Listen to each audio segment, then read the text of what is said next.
Usa ka pagtuo, usa ka tingog, usa ka katawhan.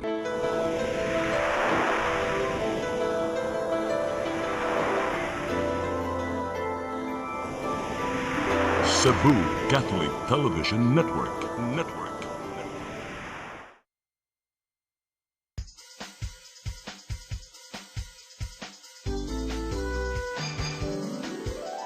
Hello Cebu, maayong buntag. Nagsunta ang kahayan nga nagsutit sa matuod, kadagan sa panghitabo.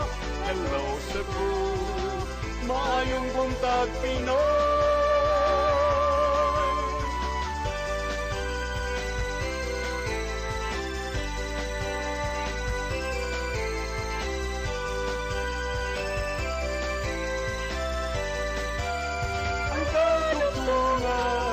Sa mga katawhan. Hello Cebu, hello Cebu, maayong buntag Pinoy, maayong buntag Pinoy, maayong buntag Pinoy. Hello Cebu, may buntag Pinoy, adlaw karon nga Webes, Pizza 25 sa buwan sa Hunyo, tuig 2026. Sa kunyong alagad sa kahanginan Malu, Ilocando, Tabar, ubanikuang tud sa alas 9 karong buntagas ng programang Hello Cebu, maayong buntag Pinoy. Samtang nagpaabot kita sa ato ang weather update gikan sa Pag-asa Mactan at usang ipadangat ang atong front pages sa mga pamantalaang lokal ug nasyonal atong sugdan sa Sunstar sa dili pa ta mag front pages at usang dawaton ato ang latest weather update gikan sa Pag-asa Mactan. Sir Jomar Aclarino, maayong buntag. Yes, ma'am, mayong buntag sa tanan ug sa atong tanan tigpaminaw kini atong latest weather update karong adlaw. Padayon natong gi-monitor ang duha ka bagyo sulod ug gawas sa atong Philippine Area of Responsibility. Ang bagyong Francisco nagkahinay na kini into severe tropical storm category ug expected nato karong adlaw makagawas na kini sa atong Philippine Area of Responsibility. Samtang ang bagyo sa gawas ng atong PER na international name na Higos o category na tropical storm, 2,120 kilometers silangan sa may central Luzon. Expected na to karong adlaw makasulod gihapon kini sa atong PER and pa-northward ang kanyang movement posible kini pod mogawas dayon ugmang adlaw ug walang direktang epekto sa ini part sa atong nasod. Tungod kini sa habagat atong weather condition diri sa Visayas lakip na ang probinsya sa Cebu, kay gihapon kita ang chances kini mga patak-patak na mapag-uwan ug kini mga thunderstorms. Padayon ta mag-monitor sa ta mag-issue ng mga thunderstorm or rainfall advisories ug sa latest update ng bagyo nato gi-monitor. Temperatura sa Cebu 27 to 33 degrees Celsius, haring adlaw mosalop alas 6:08 sa hapon. Ang dagat muhunas alas 2:46 karong hapon, mutaob alas 8:52 sa gabi. Philippine Standard Time, alas 8 G sa buntag gikan din sa Mactan, Pag-asa Visayas, DOST, Jomar Clarino. Daghang salamat Sir Jomar Aclarino ug maayong buntag niyo tanan dinas Pag-asa Mactan. Karon arita sa itong front pages sa mga pamantalaang lokal ug nasyonal atong sugdan sa Sunstar Daily. Sa Sunstar Daily, no cell phones allowed in Dumanhog schools. Sa super balita sa Sunstar, 15 anyos gikihag murder. Sa The Freeman, in Cebu City, 2.2 billion pesos smuggled cigarettes busted. Sa Banat News, sa The Freeman, 11 ka van nga smuggled nga sigarilyo nasakmit sa Bureau of Customs Cebu ug NBI 7. Sa Philippine Daily Inquirer, House prosecutors say open box of Vice President's tax records. Sa Philippine Star, criminal raps filed versus school shooter, 15. Sa Manila Bulletin, murder raps filed versus Tacloban shooter. Ug sa Tempo, Tacloban school shooter, charged. Mao katong front pages sa mga pamantalaang lokal ug nasyonal. Sa mong pagbalik, ang may padangat kaninya itong mga balita. Please stand by. Hello Cebu, hello Cebu, maayong buntag Pinoy, maayong buntag Pinoy, maayong buntag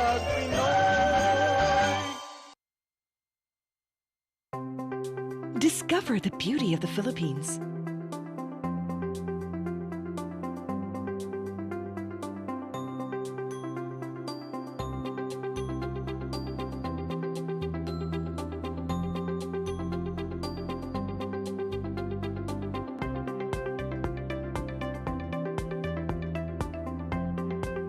With Philippine Airlines, the country's flag carrier.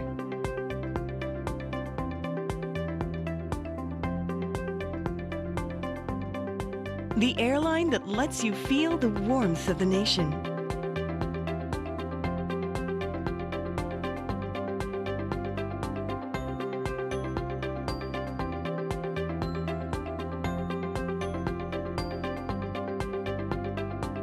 Mabuhay!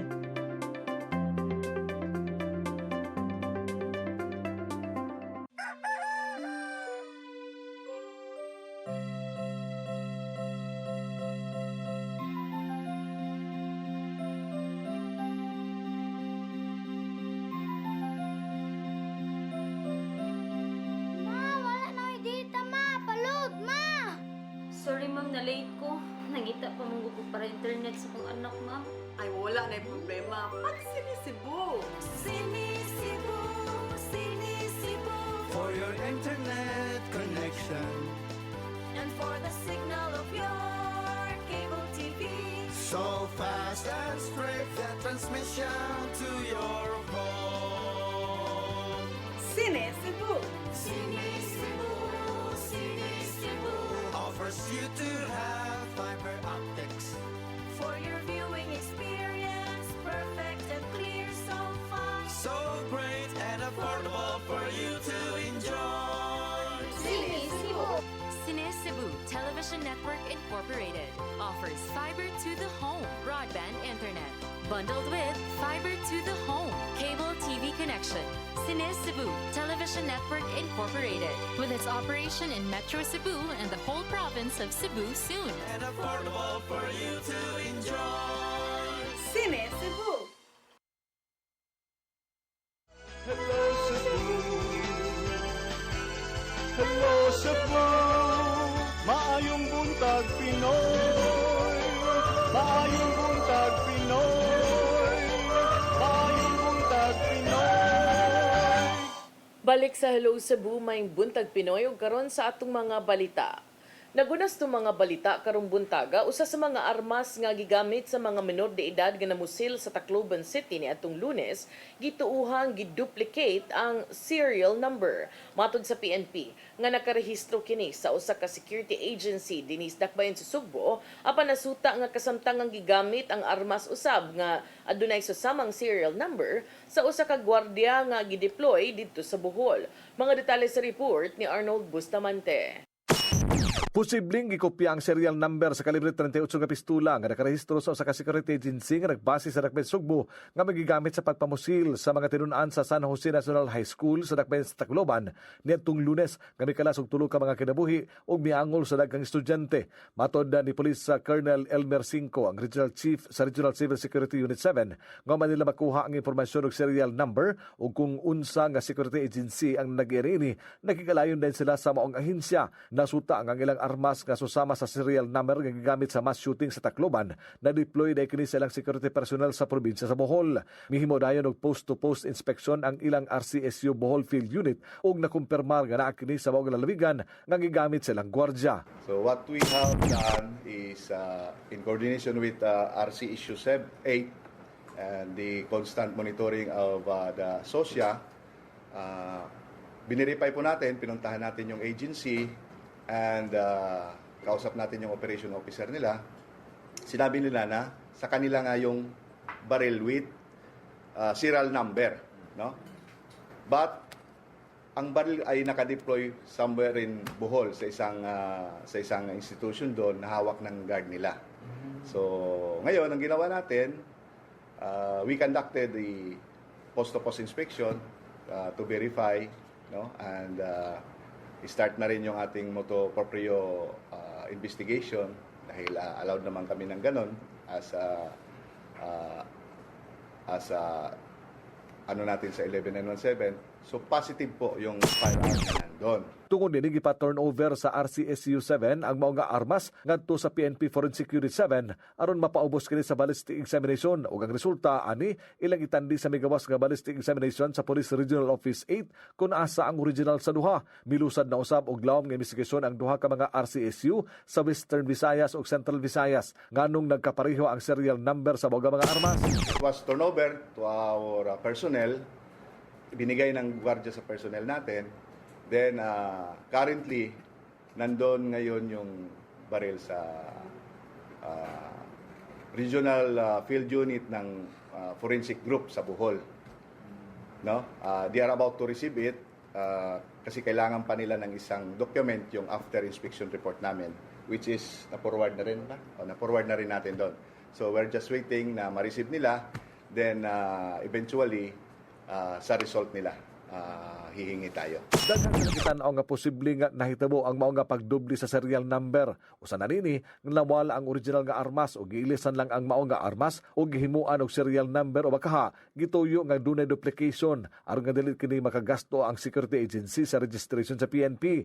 Dugang ni 5 nga base sa migawas nga investigasyon sa kapulisan sa Dakbayan sa Tacloban nga ang apuhan sa suspitsado nga migamit sa 38 nga revolver sa krimen o sa kagwardya apan wala pa masayri kung sakop ba kini sa security agency nga nagbase sa sa Sugbo, di nakarehistro ang serial number ni ini. Posible po, kung i-ano natin, posible doon na kinopya or di natin alam kung naiwala niya ba yung baril doon, then sa takot siguro na maano sila, penalize yung doon, may-ari, or kinopya niya yung baril.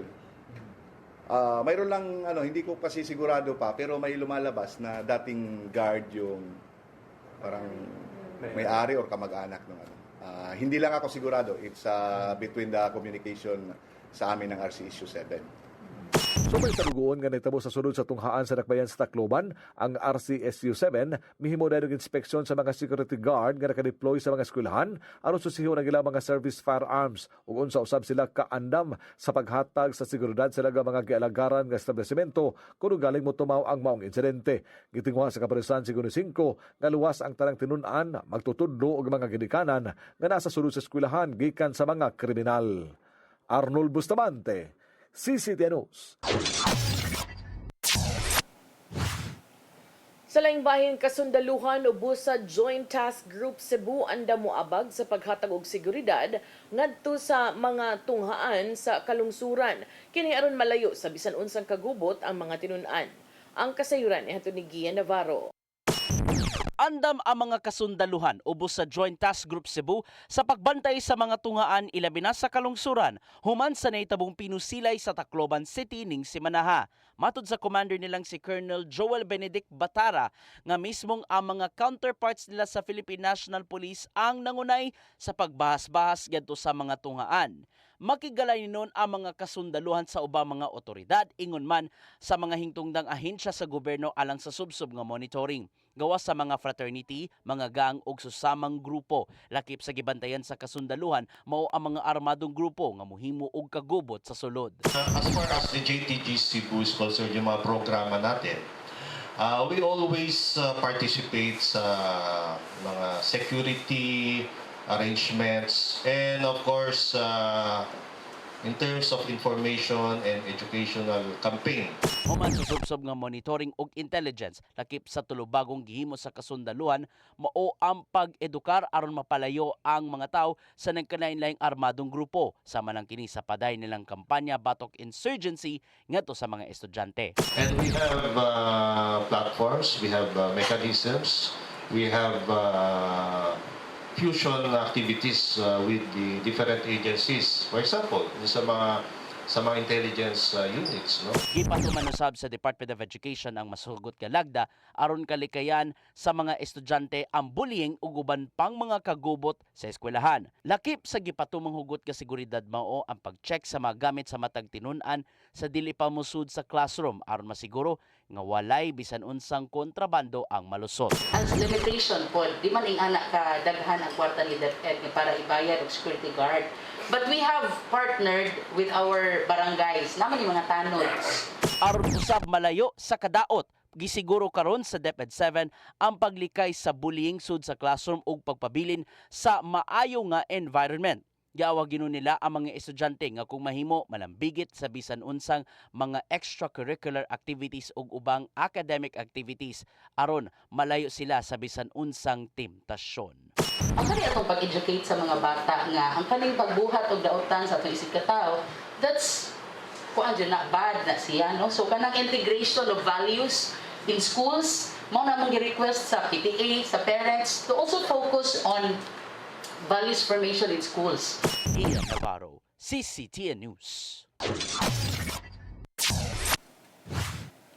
Sa dugang balita, paggamit og cellphone sa tunghaan gibana sa lungsod sa Dumanhog. Samtang curfew sa mga batan-on, mas istriktohon aron masiguro ang kaluwasan sa mga tinun-an. Ang kasayuran ni hatod ni RV Veloso. Sugod karon gidid-an na sa kagamhanan sa lungsod sa Dumanhog ang pagdaladala og cellphone sa mga tinun-an ug pahugtan pa ang curfew ni iniisip proteksyon sa mga batan-on. Kini gipebaw ni Dumanhog Mayor Gungun Hika atol sa iyang pakigtigom sa mga schoolhead sa lungsod. Subay sa kabalaka sa nahitabong shooting incident sa Tacloban City nga nikalas og niangol sa mga tinun-an, ingon man sa sunod-sunod usab nga insidente sa pagpangduslak o hinagiban sa mga tinun-an sa Cavite. Matod ni Hika nga ipatuman niya ang mandatory inspection sa mga tinun-an, school personnel ug tanan nga mamosulod sa tunghaan aron nga masiguro nga dili makasulod ang mga gibawal sama sa cellphone, armas ug mga hinagiban. Nagtuo ang mayor nga dako og impluwensya usab ang social media o ang paggamit og cellphone sa mga tinun-an. Magpagawas kog executive order karon that all students must submit to inspection. No inspection, no entry. Okay? And not only sa schools, private, I'm sorry, I'm not supposed to intervene, but as your mayor sa Dumanhog, I will make it a policy sa akong executive order nga tanan mas submit. Ugaling dunay magdala og cellphone kung piskahon kini apan ipasubay sa lagda ang pagbalik ni ini kung mahuman na ang klase. Giawhag usab ni Gika ang mga magtutudlo ug ang mga ginikanan nga ibalik ang disiplina sa mga bata aron nga matulid ug makakaton sa unsay insakto ug dili. I'm sure kabantay mo nga naay mga bata gipang-bully din ha sa inyong mga classrooms. You have to call them out. You have to call them out, ipatawag ang ilang ginikanan, and you talk to them. If mag-isog-isog ninyo ang ginikanan, dadadi rin ako. Gawa sa pagban sa mga gadgets, ibalik usab sa lungsod ang pag-istrikto sa curfew sa mga internet cafes, piso wifi establishments ug uban pang mga establishmento diin alang sa mga grade 10 students magsugod sa alas 8 sa gabi, samtang alang sa mga 18 anyos magsugod sa alas 10 sa gabi. Lakip usab sa giban ang pag-drive sa mga minor de edad og motor nga walay lisensya bisan pa og paingon lang kini sa tunghaan. Sa mosunod nga mga adlaw, apuran usab og uniforme ang mga security personnel nga i-assign sa mga tunghaan nga maoy mohatag og seguridad sa mga tinun-an panahon sa ting klase. RV Veloso, CCTN News. Sa laing bahin Cebu, Governor Pamela Baricuatro may pasalig nga masinati sa mga residente sa Riyon 7 ang pag-usbaw sa ekonomiya ilabi na sa mga musunod nga katuigan. Si RV Veloso mobalik sa report. Gipasalig ni Cebu Governor Pamela Baricuatro nga masinati sa mga Sugbuanon ang kalambuan sa padayong pag-usbaw sa ekonomiya sa Riyon 7. Kini human pormal nga gilatid sa gobernador ang mga statistical targets sa rehiyon alang sa 2028 atol sa iyang labing unang State of the Region Address Consora nga gipahigayon sa Dakbayan sa Danao. Tuyo karon sa RDC 7 nga mokunod ang poverty incidence kun gidaghanon sa mga kabus sa rehiyon ngadto sa 10.5% na lang inig-abot sa 2028. Ubos kaayo kini kun itandi sa 17.3% nga natala ni adtong tuig 2023. Gawas ni ini, target sab sa konseho nga paspasan ang pagpalamo sa Gross Regional Domestic Product kun GRDP growth ngadto sa 6.3 hangtod sa 7.5% sa tuig 2028 gikan sa 3.7% lamang ni adtong tuig 2025. These are not merely targets on paper. They are commitments to every Central Visayans that growth will be felt more broadly, opportunities will be more accessible, and progress will translate into a better quality of life for all.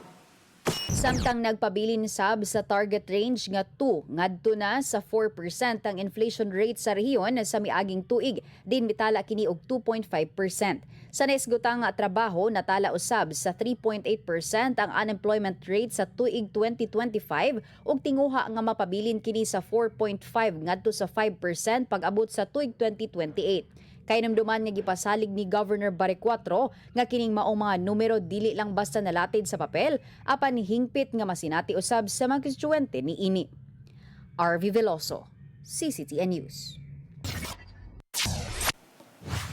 Sa atong katapusang balita, usa sa tulo ka individual nga nagvandalize sa bungbong sa usa ka tunghaan sa syudad sa Mandaue, mitahan. Publiko giauhag sa pagmintinar sa kalimpyo sa syudad. Ang kasayuran ihatod ni Mary Rose Sagarino. Usa ka 34 anyos nga taga Barangay Gazo ang mitahan sa Mandaue City Hall kaganinang buntag. Miangkon siya nga may usa sa nagbandalismo sa bungbong sa usa ka tunghaan sa CD Seno Street ni atong Domingo. Gitugan usab sa lalaki nga nagmahay siya sa iyang gibuhat. Giingong gikan nga nag-inom sila atol sa panghitabo. Ito sa kong anak. Usa ang lalaki sa tulo ka mga individual nga nakita sa CCTV nga nagvandalize sa bungbong sa usa ka tunghaan. Nagsakay sila og motorsiklo, din unang natino sa otoridad ang plate number sa sakyanan. Mato ni Attorney Gonzalo Maligon Jr. ang city administrator nga padayon ang follow-up operation sa otoridad sa pagtino sa duha ka kuyog. Mato ni Maligon nga sa inisyal nga sugyot, ang lalaki palimpyuhon sa ilang gihugaw-hugawan nga bungbong apan aduna pa usab lakang ang kapulisan. Warning is daghan mga cameras actually. Ang existing naman siguro ang na-diferensya lang kay mayor doon nag-order sa command center o sa mga barangays nga ang pilo nag-monitor. Kaning bandal dugay naman di ba? But karon na siguro ba nga ang city ni gamit siyang resources nga tanawon gid ni. So na magianan siguro nis mga kamera. Gipanawagan ni Mayor Tadeo Junquiwano ang publiko sa ilang kooperasyon sa pagmintinar sa kalimpyo sa syudad. Ibawag ko dili realistic mingong tanan, mahurot gyud na tanan, malimpyo wa nagid maghugaw-hugaw, pero at least ma-minimize ba. Mas limpyo ang atong syudad niya. Mas dako ang atong garbo ipakita niya sa atong mga future investor concerning sa atong peace and order and cleanliness. Gipasalamatan usab niya ang publiko nga mitabang sa pagtino sa mga individual nga nagvandalize sa nagkadayang bungbong sa syudad. Mary Rose Sagarino, CCTN News. Mao katong mga balita nga nahipos ng kaubanan sa CCTN News and Public Affairs Team. Inyo katong nakita kagapon sa mga balita sa Saire 47. Unya, piki naman ta sa oras mo break sa ta ug sa atong pagbalik at mga paghisgot-hisgot. Please stand by. Hello Cebu, maayong buntag Pinoy. Maayong buntag Pinoy. Maayong buntag Pinoy. Discover the beauty of the Philippines.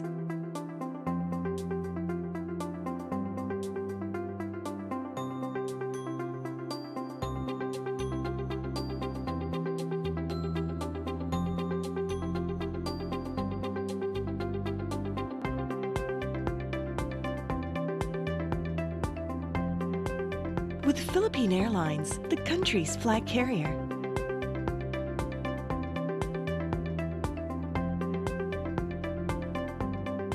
The airline that lets you feel the warmth of the nation.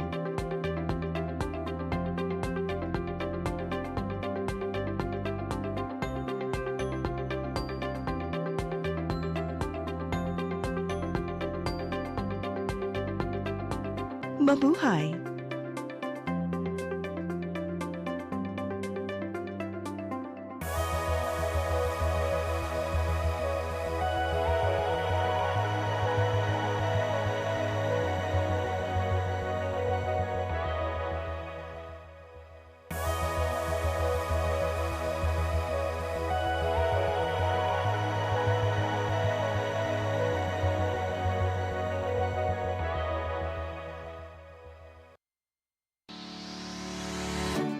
Looking for the best internet deals in Negros Oriental? Field Products Negros is here to bring you fast, reliable, and affordable internet with plans made just for you.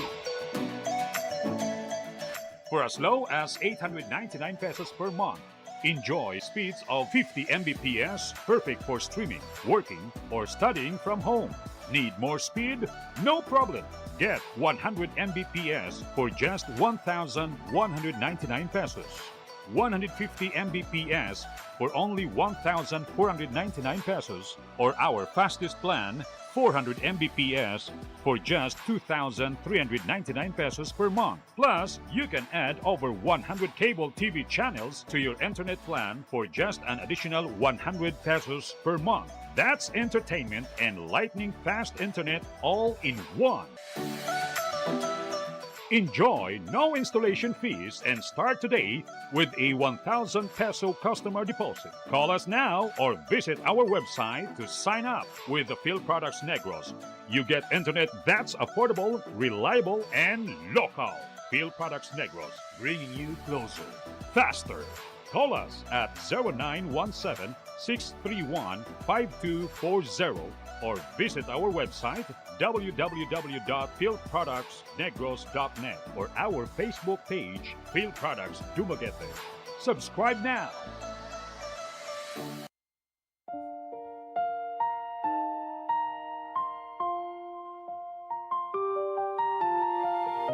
Gugma mo, paglaom ko. Usa ka misyon sa gugma ug paglaom alang sa ato ang mga igsoon. Nga halos nawad na og pagtuo sa ilang kaugmaon. Daghan kanila ang nag-antos sa kalisod ug kasakit. Apan pinaagi sa gugma sa Ginoo, atong gipakita nga adunay mga tawo nga andam mutabang sa mupadayon ug paghatag ug paglaom. Ang tinuod nga gugma walay pili, bata man, tigulang, pobre man o adunahan. Bisan pa sa mga mananap nga nagkinahanglan o kaluoy o pag-atiman. Kutob sa atong mahimo, magtinabangay kita sa paghatag o kahayag sa ilahang kinabuhi. Busa, mga igsoon, hinahot nga ablihan nato ang atong kasing-kasing sa pagtabang sa uban. Ang inyong gamay nga tabang mahimo ng dako nga paglaom alang sa nanginhanglan. Kamo mahimong instrumento sa gugma o panalangin sa Ginoo. Kini ang programa nga Gugma Mo, Paglaom Ko. Daghang salamat ang inyong alagad si Miss J.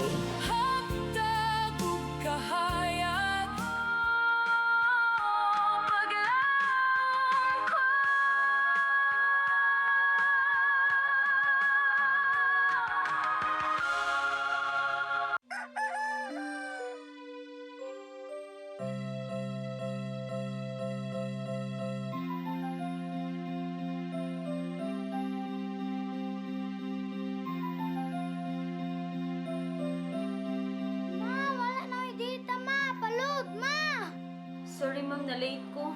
Nangita pa mong ko para internet sa kong anak, ma'am. Ay, wala na yung problema. Pag sinisibo. Sinisibo, sinisibo. For your internet connection. And for the signal of your cable TV. So fast and straight, that transmission to your home. Sinisibo. Sinisibo, sinisibo. Offers you to have fiber optics. For your viewing experience, perfect and clear so far. So great and affordable for you to enjoy. Sinisibo. Cine Cebu Television Network Incorporated offers fiber to the home broadband internet. Bundled with fiber to the home cable TV connection. Cine Cebu Television Network Incorporated, with its operation in Metro Cebu and the whole province of Cebu soon. And affordable for you to enjoy. Sinisibo. Hello Cebu. Hello Cebu. Maayong buntag Pinoy. Maayong buntag Pinoy. Maayong buntag Pinoy. Balik sa Hello Cebu, maing buntag Pinoy. Una natong hisgutan karon kining kasikas na sabno dinha sa carbon, murag hangtod karon. Way kahumanan kining nagpadayon nga kanang hisgutanan kung carbon market na ang musantop sa atong hunahuna kay karon ni sibaw na sabo pa gyud na human kining ilahang mga issues din ha no, ilang mga problema nga ilahang gipang hisgutan kani adto pa sukad niabot ni kaning joint venture agreement dinha sa Dakbayan tali sa kining usa ka private company o kani usab sa carbon public market nga kaniadto ginumala sa Dakbayan sa Sugbo. Ang Cebu City Council ni pahigay og executive session no kagahapon ba ni o kagahapon unsam taron 25 dili day the other day pahigayon sa executive session ni atong Hunyo 23 kay ilang giimbestigar kining mga aligasyon nga matud pa dunay unauthorized nga pagpangulikta kada adlaw kada buwan nga gipatuman ngadto sa mga manindahay gikan sa nagkalain-laing mga asosasyon o mga individual. Ang mga opisyales sa merkado ni report nga 52 ka mga asosasyon sa mga manindahay ang nag-operate dihas carbon. Kasagaran ani, wala na rehistro sa Securities and Exchange Commission, samtang mga konsehal tumbok nga dunay mga kanabang kabalaka kay kapin sa matud pa potential annual collections reaching 500 million exceeding the market revenue nga gireport ngadto sa Dakbayan. Ang mga kadagkuan o mga leader sa mga manindahay ni depensa sa ilahang mga kolektahonon usab na arkabala. I don't know kasabot pa bang ubang mga tao ani basta kana bang mga kolekta nila nga matud pa legal.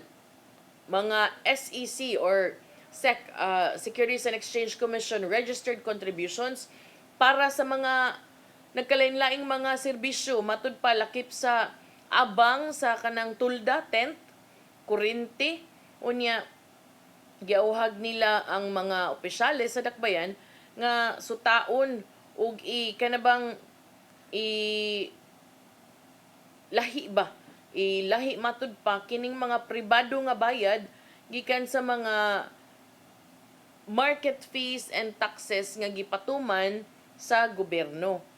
So kani daghang mga nanggawas nga mga ingon ani nga mga hisgutanan nun. Di ra ba ni ingon nga piso-piso lang, minilyon ka pesos nga pagpangulikta dinas carbon market, may resulta nga ang Cebu City officials karon ni nakahuna-huna ni nga hugtan ang pag-regulate, ang regulasyon sa mga kanang mga grupo sa mga manindahay, human usab na sayran nga dunay nagkalain-laing grupo ug duna sa mga pribadong individual nga mangulikta ug nagkalain-laing mga bayranan gikan sa mga manindahay nga nag-operate sud sa merkado. Kini mao nga hisgutanan nga tuki ato sa executive session nga gipatawag sa Cebu City Council human usab si Mayor Nestor Archival ni tumbok nga dunay mga pribadong grupong nagpatuman og di makatarunganon nga mga inadlaw siniman na nga pagpangulikta apil pa binuwan nga bayronon sa mga manindahay.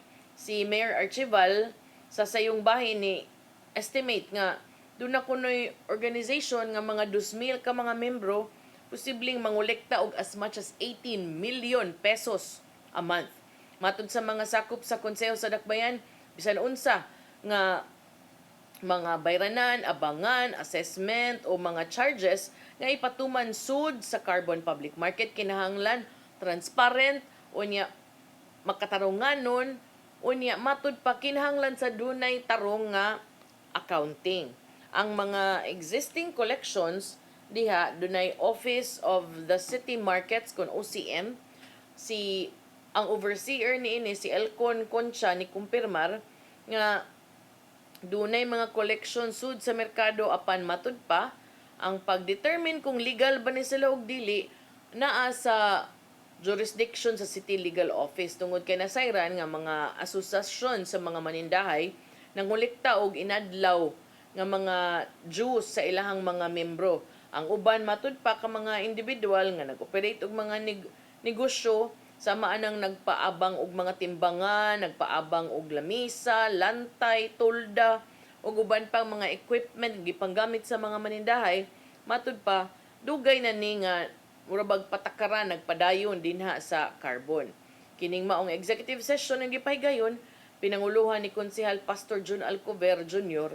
kinsa buot mo susi sa kanabang gilapdon sa pagpangulikta nga gipatuman ngadto sa mga manindahay ug matud pa aron iluhon ang mga grupo nga nalambigit niini. Atol sa maong executive session, si Alcover nangutana sa mga market officials kung nakaila ba sila sa mga organisasyon nga nangolekta og bayad sud sa carbon public market. Matud sa OCM, 52 ka vendor associations nag-operate sa carbon public market, pero kasagaran niini dili rehistrado sa Securities and Exchange Commission. Uroy og kanang 52 mangulikta nagtagpila, sag tag 5 tag 10 pa siguro. Daghan na kay na uy. So si Konsehal Bebs Andales nangay klarifikasyon o katinawan sa mga resulta sa investigasyon nga gimando sa buhatan sa mayor. Kay dunay mga asosasyon nga nag-submit og listahan nga 3,900 ka mga manindahay, apan sa diyang gi-validate, uy, 3,500 naman din kuno ang active vendors. So, sa na-validate, 1,800 ang nigawas sa Cebu City, 1,600 ang bag-ong naila ato sa verification karong tuiga. So, kining arkabala, giklaro ni Consel Alvin Arcilla, pasabot ni ini katong mga koleksyon nga gipatuman sa mga ambulant vendors nga nagmaligya gawas sa kaning market area nga nay mga atup. Samtang ang mga manindahay nga naa sa sud sa merkado bayad nig abangan ubos sa market code. So kanino kinahanglan siguro ninyo tan-awon oy kay lisod kay nag naay makakwarta ani nga di angay makakwarta. Dapat ang kwarta nga kolektahon padung sa angay niyang padulngan, dili padung sa bulsa sa mga kiriwan. Kay lisod kay na. Pero ato sa maong pagsusi, sige namin nag-imbestigar sukad atong naay mga reklamo nito mausad karon nigawas sa The Freeman nga dunay mga nadiskubrihan matud pa daghan kuno kay ilaga uy diha sa gitawag og mga permanent stalls nga gitukod sa mga sidewalk ug matud pa ang mga drainage lines pud diha na apektuhan na nya daghag mga ilaga kahugaw kaluod. Ang mga maong kasayuran nabutyag ato sa samang executive session diin ang mga konsehal nag-imbestigar kung giunsa sila pag-operate. So matud ni Konsehal Joel Garganera dunay mga pictures gipanghuptan. Kining diha sa wet market area dunay mga 24 ka mga stall nga matud pa diha gyud gitukod ibabaw sa drainage canal. Nakita man sige tagyaw-yaw og mga illegal structures, sige tagyaw-yaw og flooding. Ikaw man diha mismo di ta ka badlong anang nanuko diha nga diha ngay tukuran. So matud pa ang mga sakop sa Department of Public Services maglisod na kuno og kanang panglimpyo din ha. Kay nahimo naman ning murag kanang breeding ground sa kanang mga ilaga kay magpundo naman din ha niya ang tubig pod di na pod malimpyuhan og maayo. So ang uban ingon ang market administrator nga ambulant vendors ni pero kung yung tag-ambulant ka na magunang magbalhin-balhin sa lain-laing lugar dili siya kanang permanente nga struktura. So kana murag kinahanglan gyud ng susihon de tagaag pagtagad kay daghan ra batag mangumpra de si Rodel ara ba mangumpra na saon na lang kuha iya nag-video del kita niya na ni model imo lang cellphone gamita tinuod ba ng mga nagaghugaw din ha kay saon na lang ang mga tao nga mangumpra din hang dapita. So kana ato sad nang sigurong tutukan oy kanang diha sa carbon kay murag wa man ni sana wa man gyud ni katapusan inyong mga kontrobersiya din ha oy unya gikan sa issue sa collection hangtod sa sanitation wa pa gyud ni nahuman nga kanang maingon kag kanang carbon nga ang tanan wala gay mo reklamo walay mo palag. So kana tarongan na ninyo kay kanang landmark sabi ng carbon market ha nga duol kay na sa mga tourist spots sa atua din ha sa Sugbo dapit sa City Hall. Arita sa dugang isgutanan gipasakaan na og kaso ang 15 anyos nga matud sa kapulisan nakahimo na sila og strong and airtight nga case batok sa usa ni atong duha ka mga tinun-an nga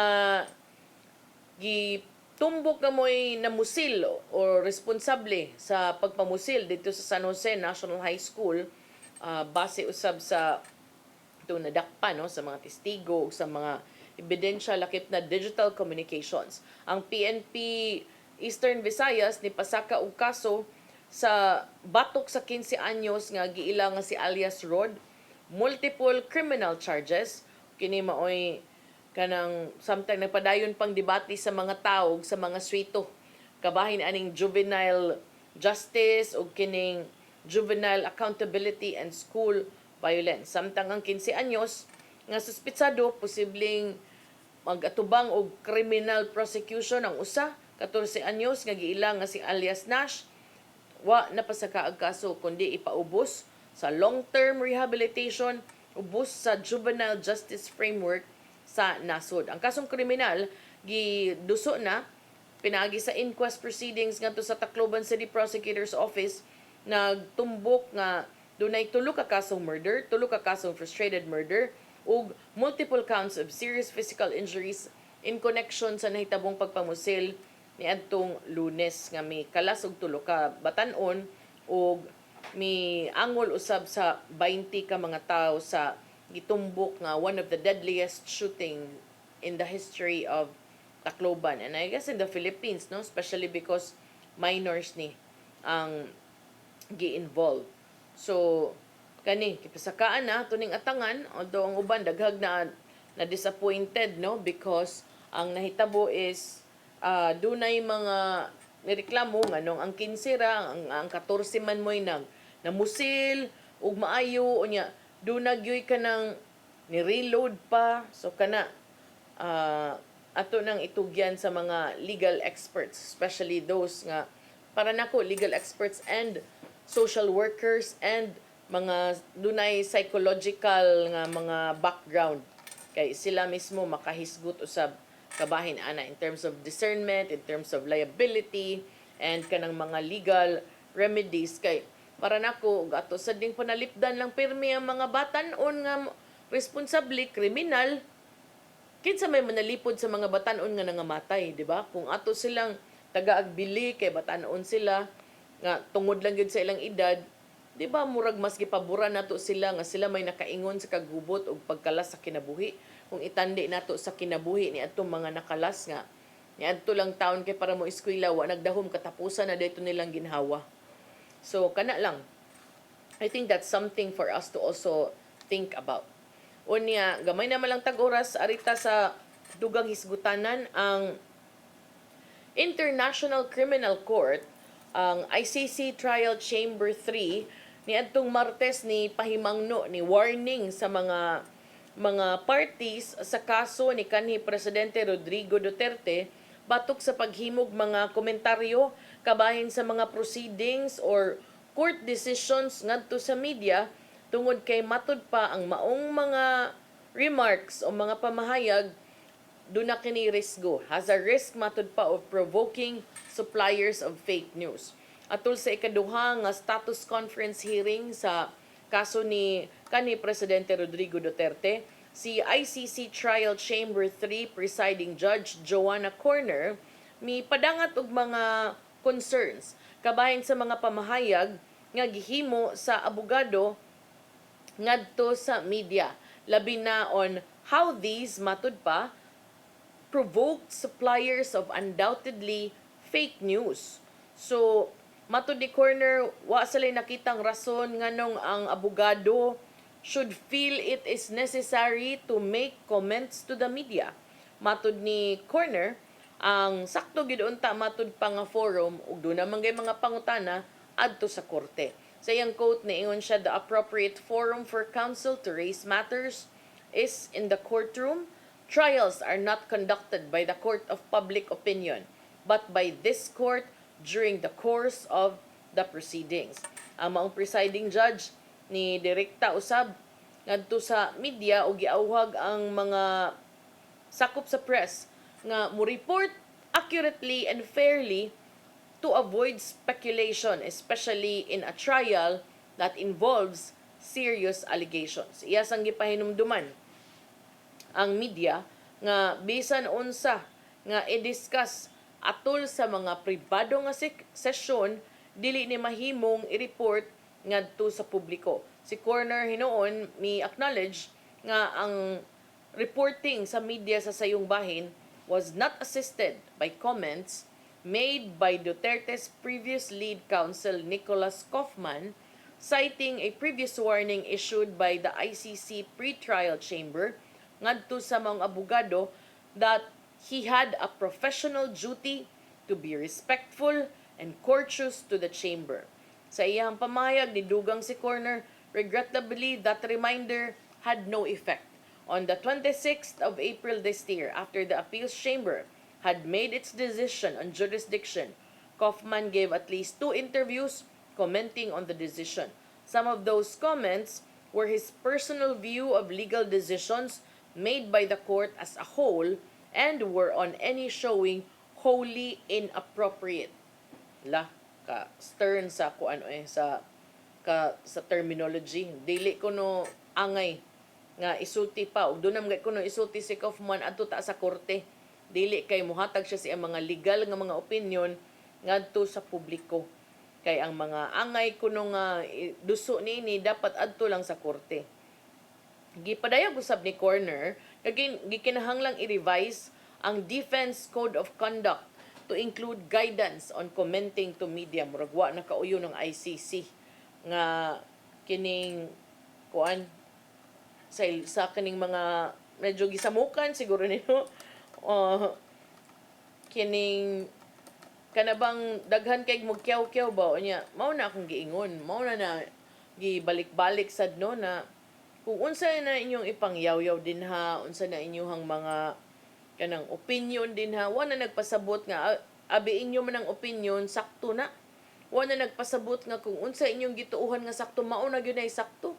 Kay opinion man na di man na fact. So karon napiti na noon kay nagyaw-yaw na ning International Criminal Court niluwat na og strikto nga pahimangno sa tanang mga abogado nga nalambigit sa crimes against humanity case ni kanhi Presidente Rodrigo Duterte, gimanduan sila nga dili o muhunong na sa paghimog mga komento ngadto sa publiko ug sa ilahang mga panahom ngadto sa media. Mao ni ang kanabang unod yun sa pamahayag ni Presiding Judge Joanna Corner. Niingon siya, ang mga kaso dili ni anha taralon sa korte sa public opinion kundi dinhi sa atong korte.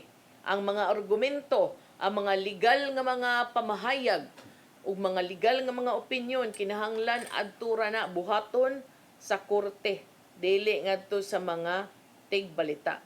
Alang sa mga abogado, prosecution, defense ug mga abogado sa biktima giingnan gididaan sa paghimo og mga komentaryo o spekulasyon ngadto sa publiko. Sa mga sakop sa media, mga tigbalita, lakip ang social media platforms. Kinahanglan matud pa nga mo report sa mga argumento nga patas, dili maghimo og ilang mga kaugalingong tumo-tumo og pagsabot ug hunungon matud pa ang pagpakatap sa tataw nga fake news nga nagpalibot sa maong kaso. On confidentiality, ang mga outlets gidid-an sa pag-publish og bisan unsang kasayuran nga gibutyag atol sa mga pribado nga mga court session. Kinsay nakaingon ani? Si Attorney Nicholas Kaufman tungod adtong matud pa iyang gi-question. Sa diyang nagpa-interview siya sa media, iyang gisaway ang ruling sa ICC kabahin sa ilahang pag-apila. Ug iya sang gideklara ngadto sa publiko nga gikumpirmar sa ICC ang mga kaso batok ni Duterte aron matud pa to justify their workload. Nga gisaway usab sa prosekusyon nga matud pa offensive and dili tinuod. Si Kaufman ni withdraw naman wa naman siya ilabot sa kaso pero niingon nga ang iyang mga pamahayag wa kunoy na violate nga ethical obligations ug matud pa igura kuno ning ni-reflect sa tinuod nga mga panglantaw dinha sa ICC. So mao na dinha kanang mao na giingon nga daghag storya daghag sayop may pay minus storya minus sayop wa na tay oras at ipadangat ang giandaw ni Tatay Dodong aning pulong og kinabuhi.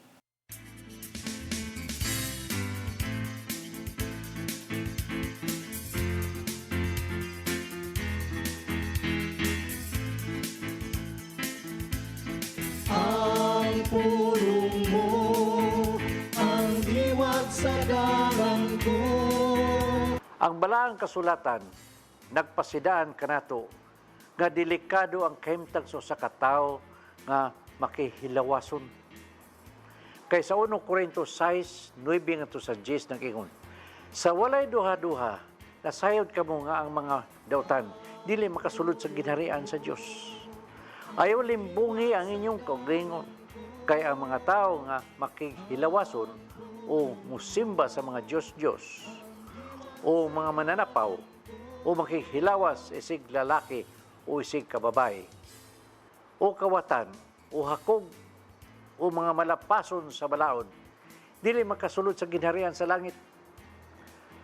Kung alang sa uban, dili dautan ang paghunahuna o laway sa imong isig kaingon, si Jesus may klaro gyud nga bisan sa hunahuna mahimo ka makasala. Kay sa Mateo 6 o 5 ngatos 27 ngatos 28 nag-ingon, makadungog kamo nga gingon kanato, ayaw pagpanapaw. Apan karon sultihan ko kamo nga bisan kinsay mo tan-aw sa usa ka babae uban sa laway nga hunahuna, nakapanapaw na kaniya sulod sa iyang kasing-kasing. Ang pagtintal sa uban nga makasala pinagi sa pagkihilawas usa ka sa lawayon nga kinaiya.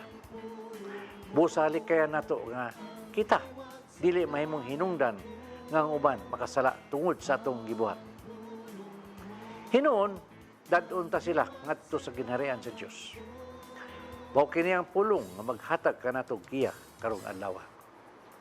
Bagampo kita. Langitong Amahan, salamat sa imong pagbuka sa among mga mata nining maong kamatuoran. Tabangi kami nga makalikay nini. Kining butanga sa sala kay buot namo nga makasulod gyud kami sa imong ginharian. Amen. Samahan sa Diyos Espiritu Santo. Ang pulong mo, ang diwat sa dalang ko. Pulong ug kinabuhi ni Tatay Dodong Limchua mo nagtapos sa itong tulumanon. Dagang salamat sa Philippine Airlines. Thank you, Archbishop Alberto Uy. Nanay Dayan ng Tatay Dodong Limchua, thank you. Sir Dennis Tabar, salamat. At mga kaubanan sa TOC, Sir Robert, Miss Inday, Sir Matmat, Miss Mabel, Miss Joanne. Samtang sa newsroom, Sir Rodel ug si Sir Raymond ug diri sa studio si Ferdy. Salamat sa inyong pagpakiguban. Ako si Maluy na Kando Tabar. Magkita ta ninyo balik ugma sa itong programang Hello Cebu, Mayong Buntag Pinoy. God bless us all. Hello Cebu, mayong